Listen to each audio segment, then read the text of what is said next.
Hello everyone, আসসালামু আলাইকুম। কি অবস্থা সবার? আশা করি সবাই অনেক ভালো আছো। তো আজকে হচ্ছে আমার চাচুর গায়ে হলুদ, মানে ছেলের বাসা থেকে হচ্ছে আমরা হলুদ নিয়ে মেয়ের বাসায় যাব। তো এই তো সুন্দর মতো রেডি হয়ে পড়ছি। আমরা মেয়েরা সবাই 10 থেকে 12 জন হচ্ছে শাড়ি পরছি, আর অনেক কিছু নেওয়া হয়েছে যেহেতু আমরা মেয়ের বাসায় যাচ্ছি হলুদ দিতে। তো এই তো আমরা অটোতে উঠে পড়ছি, আর আমাদের পিছনে আরেকটা অটো ছিল, দেখো আমি দেখাইতেছিলাম জুম করে। আমরা গল্প করতে করতে, গান শুনতে শুনতে, এনজয় করতে করতে যাইতেছিলাম। তো প্রায় আধা ঘন্টা 40 মিনিটের পর হচ্ছে আমরা মেয়ের বাসায় এসে পড়লাম।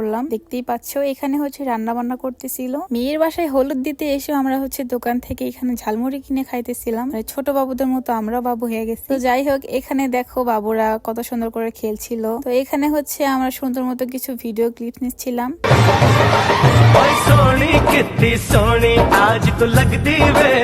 দেন আমরা সবাই হচ্ছে রুমে চলে গেলাম, আর এখানে দেখো কত কত ফল, আর ফলগুলো কেমন সাজানো হয়েছে কমেন্ট কইরো। তো এই তো আমি বউকে হচ্ছে হলুদ দিচ্ছিলাম। দেন আমাদের সবাইকে হচ্ছে এখানে খাইতে দেওয়া হইলো। আর আজকে রান্না হচ্ছে তেহেরি কিংবা পোলাও। আমার সালাদ লাগবেই, আমি সালাদ ছাড়া থাকতে পারি না। তো এখানে হচ্ছে আমরা সবাই মজা করে খাচ্ছিলাম। তেহেরি খাওয়া শেষ হলে এই তো এখানে সবাই মিলে আমরা মিষ্টি খাচ্ছিলাম। বউকে হলুদ দিতে এবং কি আমাদের খাওয়া দাওয়া করতে অনেক লেট হয়েছে, এই জন্য আমরা বাসায় চলে যাইতেছিলাম। আজকের ভিডিও পর্যন্তই, সবাইকে আল্লাহ হাফিজ।